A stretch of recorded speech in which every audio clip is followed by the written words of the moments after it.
Pak.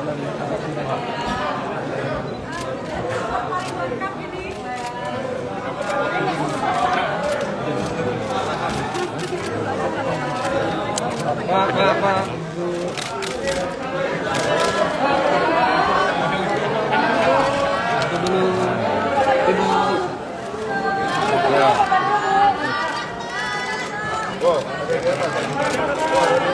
Dadah Pak, dadah Pak di atas Pak. Pak, dadah dulu Bapak. Dadah dulu, izin Pak. Pak Kapolri, dadah.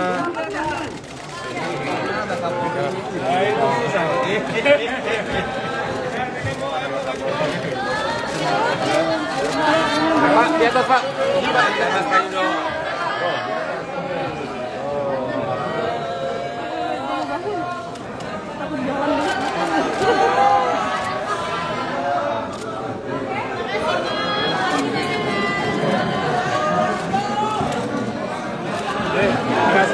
Masih udah sukses. Pak Kapolri, Pak Kapolri.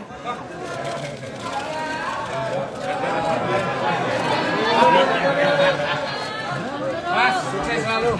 Sendiri nggak apa-apa ya? Kami ada di sebelah bawah, mereka masih di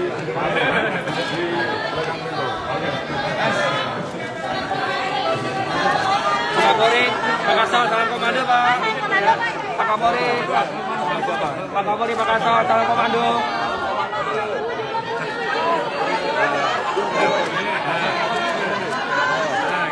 Izin senyum, ini Pak Kapolri.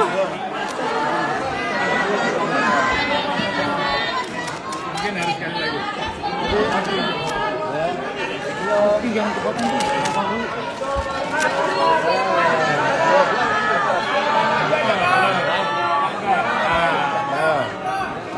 izin. Gila nih aneh. Tangan. Sulit banget.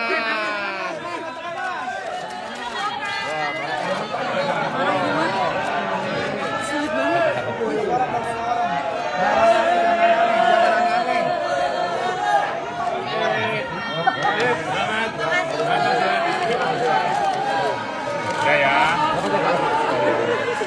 Kasih jalan. Kasih jalan.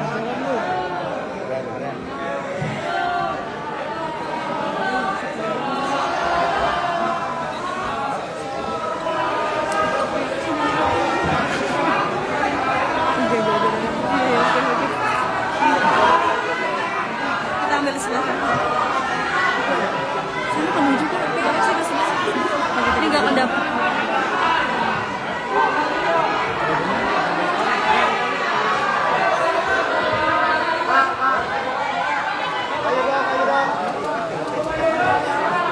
Kanan Pak, izin Pak, kanan. Izin kanan Pak. Gini Pak.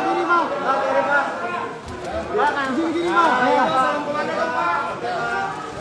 Ayo dong, salam komando Pak, izin Pak. Salam komando siapa? Ada lawannya.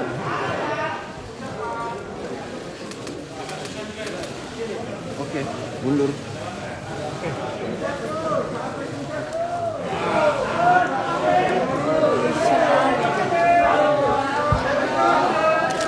Ini Pak. Paksa mana?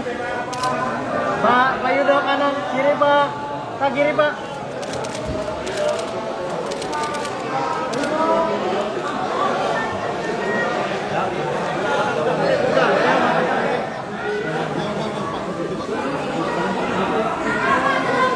Nggak dapet nggak?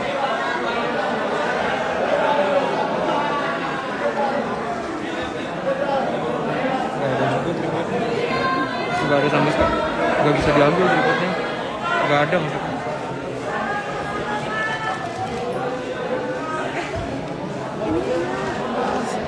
Satu. Oke, di dalam sini gue. Nah, Udah ambil ini.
Quorum telah terpenuhi. Sebagaimana amanat pasal 282 ayat 1, kita sepakat dulu apakah rapat ini dapat dibuka dengan sifat terbuka atau tertutup. Untuk kami informasikan bahwa dalam rapat internal Komisi 1 telah disepakati bahwa penyampaian visi misi selama tidak mengandung kerahasiaan negara maupun strategi yang perlu ditutup sebagai kerahasiaan negara maka disepakati. Baik.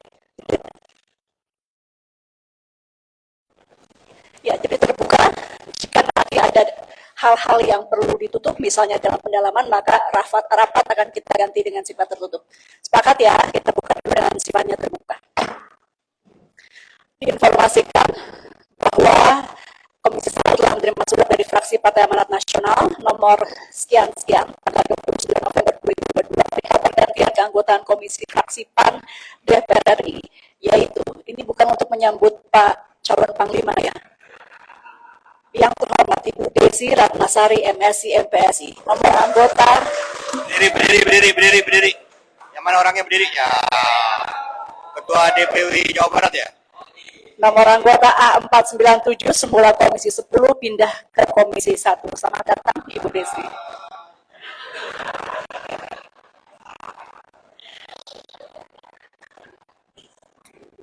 Menerima surat dari fraksi Partai Persatuan Pembangunan hari nomor sekian-sekian tanggal 1 Desember 2022 perihal perpindahan keanggotaan sementara, jadi yang ini tertulis sementara, PKU dari fraksi P3 DPR RI terhitung mulai tanggal 2 Desember hingga 2 Desember 2022 atas nama Dr. Haji M. Amir Uskara MKes, nomor anggota A476.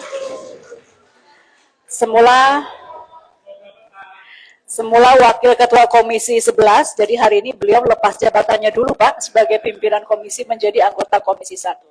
Yang terhormat Bapak Ibu pimpinan anggota Komisi 1, calon Panglima TNI, RDPU Komisi 1 dengan calon Panglima TNI hari ini dilaksanakan dalam rangka mendengarkan visi misi calon Panglima TNI. Hasil RDPU ini akan menjadi dasar bagi kita dalam memberikan persetujuan terhadap calon Panglima TNI sebagaimana amanah pasal 17 ayat 1 Undang-Undang Nomor 3 Tahun 2000.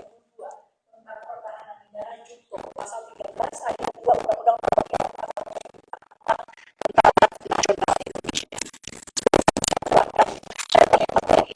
Kami menyampaikan beberapa hal sebagai dasar rapat ini. Yang pertama, Presiden RI telah mengirim surat kepada pimpinan DPR melalui surat nomor R-60-Pres-11-2022 tanggal 23 November 2022 perihal pemberhentian dan pengangkatan Panglima TNI. B. Rapat konsultasi pengganti rapat Bamus DPR RI tertanggal 1 Desember 2022 kemarin telah menugaskan Komisi 1 DPR RI untuk membahas pemberhentian dan pengangkatan Panglima TNI dan melaporkan hasilnya dalam rapat Bamus DPR RI untuk selanjutnya ditetapkan dalam rapat paripurna DPR RI.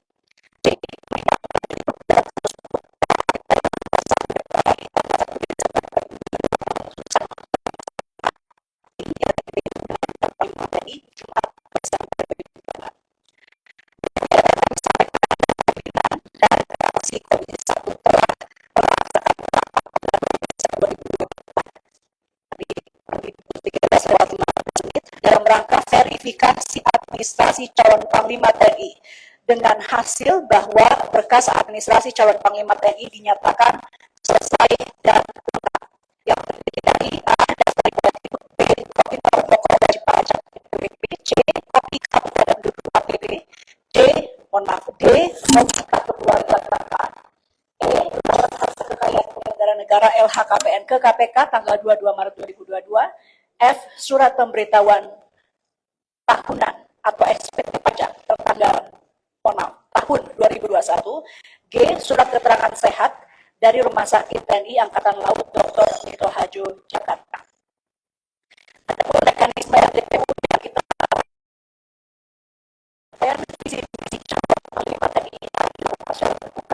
penyampaian strategi dan kebijakan dilakukan secara tertutup, masing-masing dengan alokasi, total dengan alokasi waktu plus minus 30 menit. Jadi artinya penyampaian visi misi 30 menit. Pendalaman dan tanya jawab dari fraksi-fraksi, masing-masing fraksi diberikan alokasi waktu plus minus 7 menit, dilaksanakan secara tertutup. C. Jawaban calon Panglima TNI terhadap pendalaman maupun pertanyaan dari fraksi-fraksi diberikan alokasi waktu selama 20 menit, dilakukan secara tertutup. Sudah siapa? Selanjutnya kami persilahkan kepada yang terhormat calon Panglima TNI, Laksamana TNI Yudo Margono SEMM untuk menyampaikan visi misi sebagai calon Panglima TNI.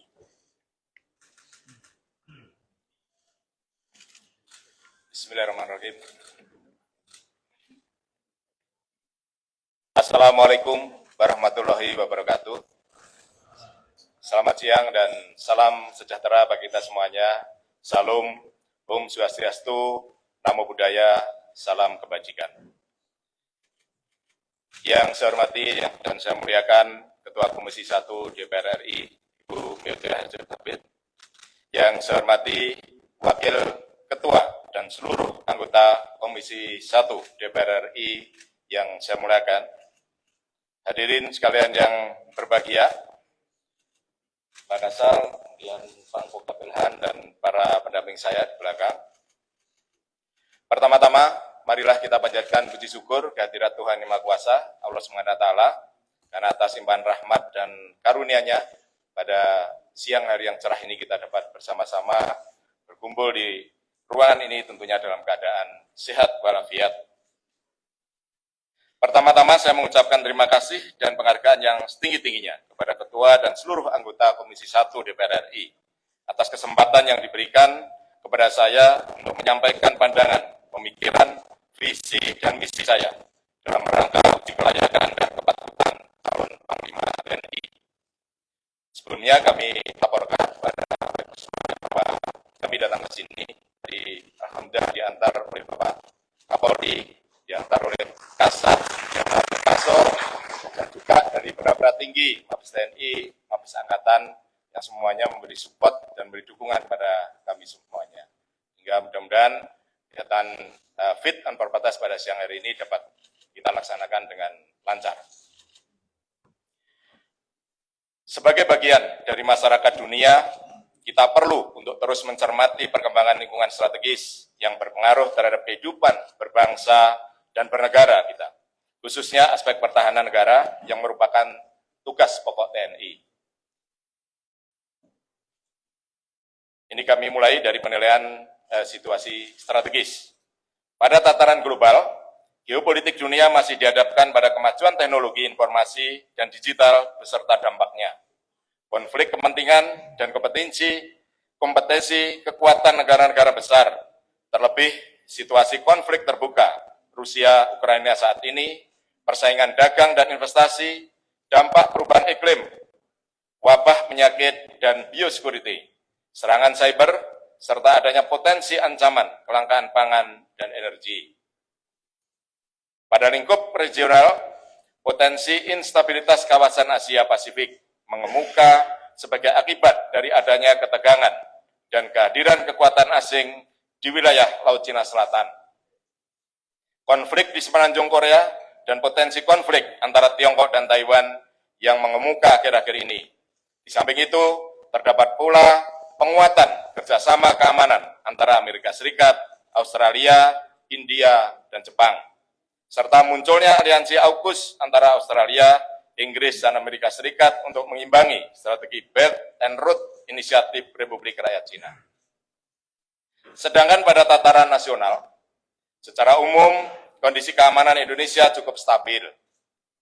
Meskipun masih diwarnai oleh beberapa isu menonjol, mulai dari gangguan keamanan di daerah tertentu, rencana pembangunan ibu kota negara baru, dinamika situasi politik menjelang pesta demokrasi 2024, kenaikan harga BBM dan kebutuhan pokok, serta percepatan penanganan COVID-19 dan pemulihan ekonomi nasional. Lanjut, pada slide 3, tugas Panglima TNI, jati diri dan fungsi TNI. Sebagai pondasi dasar, pengabdian prajurit TNI merupakan komponen utama pertahanan negara, sebagaimana yang tercantum dalam Undang-Undang Nomor 3 Tahun 2002 tentang Pertahanan Negara, di mana pertahanan negara bertujuan untuk melindungi kedaulatan negara, keutuhan wilayah NKRI, dan keselamatan segenap bangsa Indonesia. Maka Panglima TNI bertanggung jawab secara langsung kepada Presiden Republik Indonesia dalam menyelenggarakan strategi dan operasi militer, pembinaan kekuatan militer, serta kesiapsiagaan operasional. Tugas dan kewajiban selaku Panglima TNI juga tercantum pada pasal 15 Undang-Undang Nomor 34 Tahun 2004 tentang Tentara Nasional Indonesia, di mana seiring dengan tugas pertahanan negara, Panglima TNI juga memiliki tugas untuk membentuk, membina, dan mewujudkan jati diri TNI sebagai tentara rakyat, tentara pejuang, tentara nasional, dan tentara profesional. Jati diri prajurit TNI ini harus tertanam kuat dalam diri setiap prajurit TNI dan menjadi landasan fundamental dalam melaksanakan tugas. Pada hakikatnya, TNI merupakan alat pertahanan negara yang memiliki tugas dan fungsi pokok. Di antaranya adalah, yang pertama, TNI bertindak sebagai penangkal setiap bentuk ancaman militer dan ancaman bersenjata, baik yang datang dari luar maupun dari dalam negeri, yang mengancam kedaulatan negara, keutuhan wilayah, dan keselamatan bangsa. Kedua, TNI akan melaksanakan penindakan setiap bentuk ancaman sebagaimana dimaksud di atas yang akan atau sudah masuk ke wilayah kedaulatan Negara Kesatuan Republik Indonesia.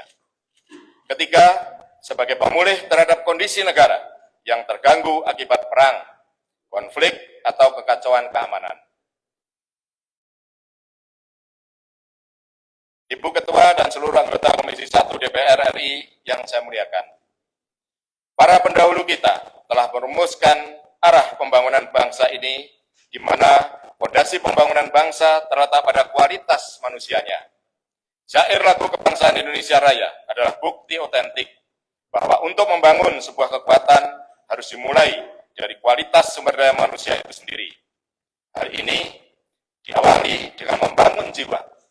Disinilah terkandung makna menanamkan rasa cinta tanah air, jiwa kebangsaan, serta memahami nilai-nilai Pancasila dan Undang-Undang Dasar 1945.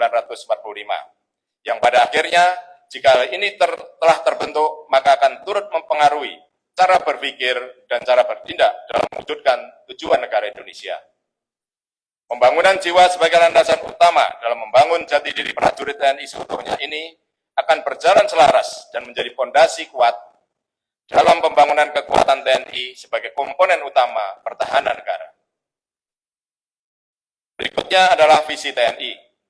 Ibu Ketua serta anggota Komisi 1 dan Perwakilan Rakyat yang saya muliakan, dengan tetap memohon kekuatan pada Tuhan Yang Maha Esa, apabila nantinya saya diberikan kepercayaan dan menerima amanah untuk mengemban tugas dan tanggung jawab sebagai Panglima TNI, maka saya akan meneruskan pembangunan TNI dengan visi untuk mewujudkan TNI yang kuat, sehingga menjadikan rakyat dan bangsa Indonesia menjadi bermartabat.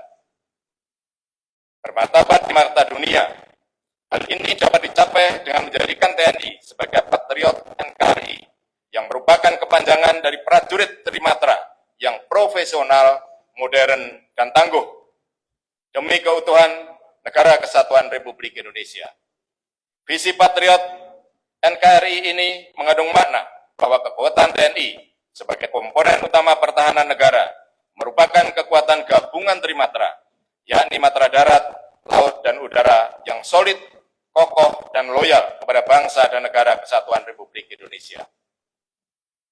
Menjadi harapan kita bersama dengan segenap rakyat Indonesia, prajurit TNI yang profesional, dilengkapi dengan alutsista yang modern, akan menjadikan TNI sebagai kekuatan utama pertahanan negara yang tangguh dalam melaksanakan tugas-tugas yang dipercayakan oleh negara untuk menghadapi semua kemungkinan ancaman pertahanan dan keamanan negara. Bahkan yang paling ekstrim atau terburuk sekalipun, sehingga kedaulatan dan keutuhan NKRI senantiasa terjaga. Berikutnya adalah program dan prioritas menuju TNI yang patriot, yaitu untuk mewujudkan visi TNI yang patriot NKRI. Ada 4 program prioritas sebagai berikut. Yang pertama, mengakselerasi pembangunan sumber daya manusia TNI yang unggul dalam setiap penugasan, dilandasi dengan profesionalisme dan jiwa yang tangguh. Perlu kami laporkan bahwa sama di dalam visi saya dalam selama menjadi Kasal, bahwa sumber daya manusia saya prioritaskan yang pertama karena ini merupakan modal dasar dalam pembangunan TNI. Kedua, meningkatkan kesiapan operasional satuan TNI baik personil maupun alutsistanya sehingga memiliki tingkat kesiapsiagaan yang tinggi dan siap untuk digerakkan kapanpun sesuai kebutuhan. Yang ketiga, memperkuat implementasi konsep gabungan yang telah diaktualisasikan melalui pembentukan Kukab Belahan TNI. Mengingat waktu itu di dalam pembentukan Kukab Belahan TNI, Kukab Belahan merupakan efektivitas modal dari Panglima TNI, sehingga Kukab Belahan 1, 2, 3 nantinya akan menjadi pelaksana tugas Panglima TNI dalam melaksanakan operasi maupun latihan sesuai dengan wilayah kerjanya yang nantinya akan memimpin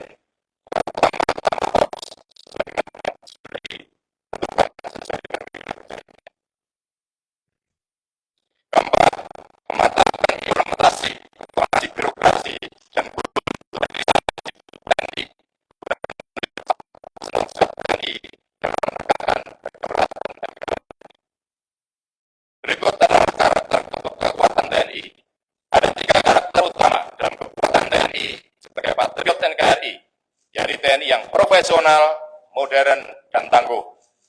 TNI yang profesional berarti prajurit Trimatra TNI yang terdiri dari 3 matra harus memiliki tingkat kemampuan dan naluri tempur yang tinggi, diiringi dengan kedisiplinan serta menyatu dengan rakyat.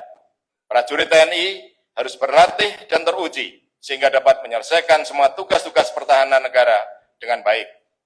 Hal ini akan menjadikan kekuatan TNI selalu siap untuk dikerahkan ke berbagai wilayah tanah air guna mengatasi ancaman dan permasalahan bangsa, sekaligus menimbulkan daya gentar terhadap lawan dan bakal lawan.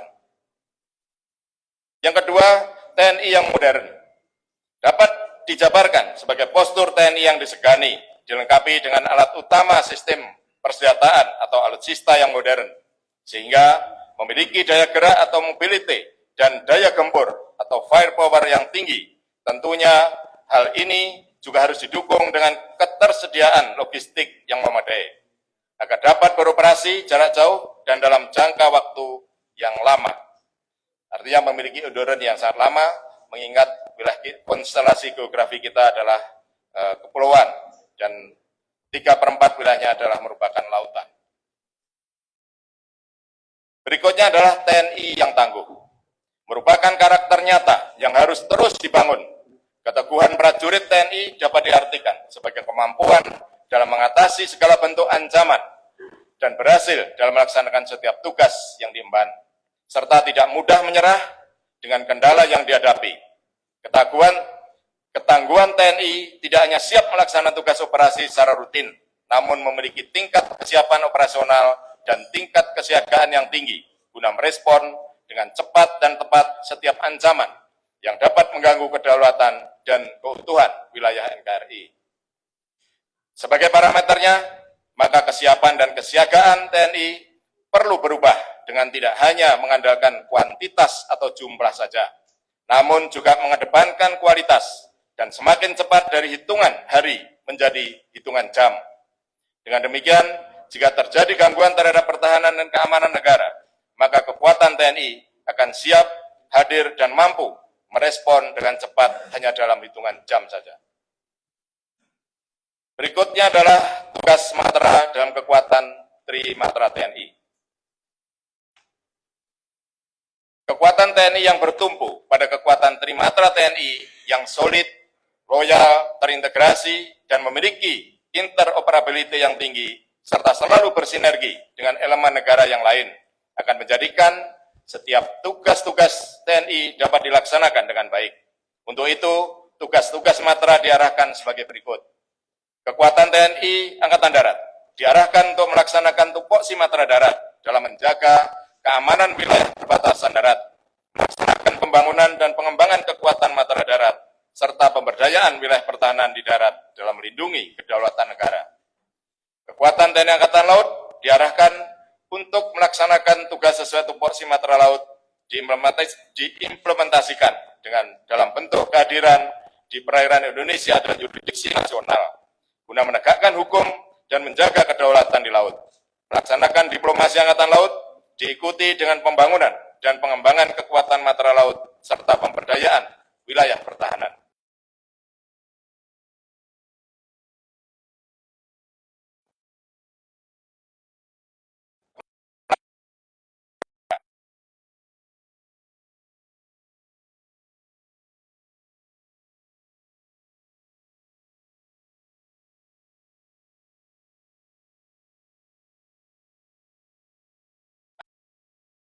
Negara, serta melakukan proyeksi kekuatan secara cepat dan masif ke seluruh penjuru tanah air. Seluruh kekuatan Matra ini akan disatukan dalam setiap operasi menjadi kekuatan yang tertata dan terencana dengan baik, sehingga menjadi kekuatan pertahanan negara yang terintegrasi dan kokoh guna membentengi negara kesatuan Republik Indonesia. Berikut adalah sinergitas dan pembangunan kekuatan pertahanan negara. Upaya dalam membangun postur kekuatan pertahanan negara yang kuat dan tangguh. Seluruh komponen kekuatan pertahanan negara perlu bersinergi, termasuk dalam upaya pembangunan, pembinaan, dan penggunaan kekuatan TNI sebagai komponen utama. Adanya kesamaan konsep dan strategi dari hulu ke hilir akan mempermudah dan mempercepat proses pembangunan kekuatan pertahanan yang sangat dibutuhkan oleh negara. Adapun elemen pembangunan kekuatan TNI. Dalam membangun kekuatan TNI, terdapat 3 elemen penting yang harus dipenuhi, yaitu yang pertama, sumber daya manusia. Merupakan elemen kunci dari keberhasilan tugas TNI yang ditentukan oleh peran dan tingkat profesionalisme. Oleh karena itu, harus dibangun mental dan fisik agar memiliki kekuatan yang tangguh dalam setiap diri prajurit, yaitu jiwa patriotisme. Kembali lagi, kami tekankan yang pertama elemen adalah sumber daya manusia. Kedua, alutsista yang juga merupakan kunci keberhasilan dalam setiap penugasan TNI. Harus dapat menjawab kebutuhan tiap matra dalam rangka melaksanakan tugas dan tanggung jawab sebagai alat pertahanan negara. Yang ketiga, organisasi. Organisasi kematraan harus disusun dan diatur mengikuti perkembangan dan kebutuhan angkatan, sehingga setiap lini terkecil dari tiap-tiap matra dapat diawai secara maksimal. Hal ini penting untuk menjawab tantangan tugas ke depan yang terus berkembang dan selalu dinamis. Jika ketiga elemen pembangunan kekuatan ini dapat dipadukan secara selaras, maka hasil kekuatan TNI akan memiliki daya gerak dan daya gempur yang handal. Berikutnya, TNI dari rakyat, oleh rakyat, dan untuk rakyat. Ibu Ketua dan anggota Komisi 1 yang saya hormati, saat ini negara kita masih berjuang menuntaskan pandemi COVID-19 dan pemulihan ekonomi nasional di tengah tekanan dinamika ekonomi global. Perjuangan tersebut menuntut peran serta dan partisipasi seluruh komponen bangsa. TNI selalu dan akan terus hadir dalam menjawab setiap kesulitan serta permasalahan yang dihadapi rakyat. Untuk itu, TNI selalu siap melaksanakan tugas-tugas yang diberikan negara untuk kepentingan rakyat, sesuai dengan kewenangan serta kepercayaan yang diberikan. Hal ini telah dilaksanakan dalam bentuk pelaksanaan tugas-tugas OMSP sesuai dengan amanat Undang-Undang TNI. Di samping itu, TNI harus selalu menyatu dan hadir di tengah rakyat sebagai problem solver atau selalu bersikap humanis. Apabila nantinya saya mendapat kepercayaan menjadi Panglima TNI, maka saya akan mengerahkan segala daya upaya untuk menjamin tidak ada lagi oknum-oknum TNI yang melakukan hal yang tidak terpuji, serta bersikap arogan yang dapat merugikan dan menyakiti hati rakyat.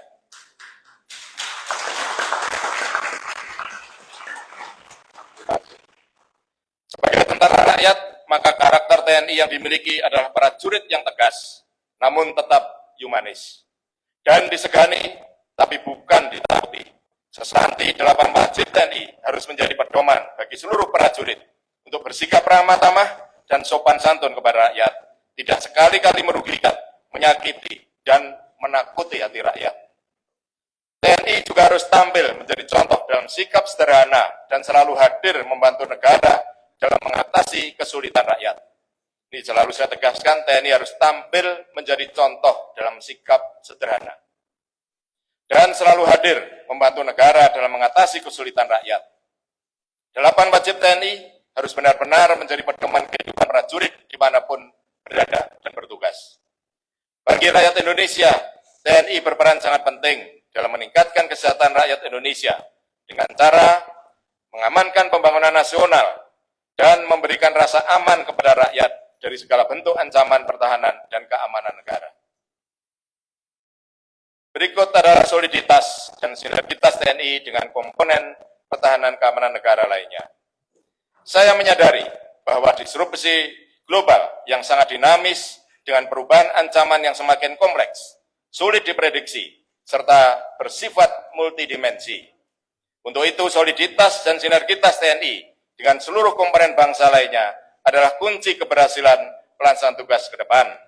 Hal tersebut terbagi dalam 3 perisai soliditas dan sinergitas sebagai berikut. Pertama, keterpaduan komponen utama, komponen cadangan, dan komponen pendukung dalam perisai pertahanan negara. Kedua, sinergitas TNI dengan Polri dalam perisai Kamtibmas. Mohon izin Ibu, Bapak, ini ada foto sinergitas TNI dan Polri, saya kira tidak perlu. Saya kira tidak perlu diragukan lagi, Pak, karena sejak tahun 91 kami sudah bersinergi. Jadi sinergitas TNI Polri itu baru didengungkan waktu itu tahun-tahun 2015 kalau nggak salah. Tapi waktu itu saya sudah nyampaikan dan mendeklar bahwa saya sudah solid. Loh, kenapa Pak Yudo kok solid? Jadi istri saya aja Polri, Pak. Terima kasih. Ketiga, sinergitas TNI dengan kementerian, lembaga, badan lainnya dalam perisai multidimensi. Confidence building measure. Anggota Dewan yang kami muliakan dan hadirin yang berbahagia. Keberhasilan pelaksanaan tugas TNI juga dipengaruhi oleh keberhasilan dalam menjalin kerjasama dengan kekuatan militer negara lain. Dalam upaya confidence building measure, TNI akan tetap menjaga hubungan baik dan meningkatkan kerjasama baik secara bilateral maupun multilateral dengan angkatan bersenjata ASEAN, kawasan, dan dunia, serta ikut serta menjaga ketertiban dunia melalui operasi perdamaian PBB. Hal ini sejalan dengan politik luar negeri Indonesia bebas aktif serta konsep pertahanan negara defensif aktif. Perlu kami laporkan, kemarin untuk Maritime Task Force baru kita berangkatkan oleh Panglima TNI di Jakarta, yang nanti tanggal 27 Desember akan tiba di daerah operasi di Libanon.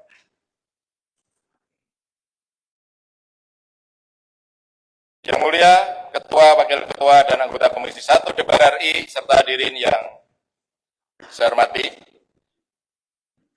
Demikian penyampaian visi dan misi, serta arah kebijakan saya selaku calon Panglima TNI dalam mewujudkan kekuatan TNI sebagai patriot NKRI. Prajurit Trimatra profesional, modern, dan tangguh, yang selalu teguh dan menjunjung tinggi soliditas, loyalitas, dan sinergitas dalam menjaga kedaulatan negara. Semoga penjelasan yang saya sampaikan dapat memberikan pemahaman dan pertimbangan kepada anggota Dewan yang terhormat. Semoga Tuhan Yang Maha Kuasa, Allah Subhanahu wa Ta'ala, senantiasa memberikan petunjuk, kekuatan, dan perlindungan kepada kita sekalian. bangsa dan negara yang sangat kita cintai bersama. Demikian belum kami tutup karena masih ada tanya jawab. Terima kasih.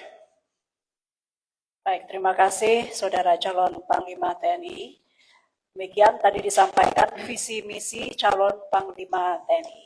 Dengan demikian kita bisa masuk ke sesi berikutnya, yaitu sesi pendalaman. Sebagaimana kami sampaikan tadi bahwa untuk pendalaman kita akan lakukan secara tertutup. Teman-teman mohon pengertiannya dan terima kasih sudah ikut mengikuti pelaksanaan dari Fit and Proper Test ini. Kami mohon maaf bahwa untuk sesi ini tertutup, nanti silakan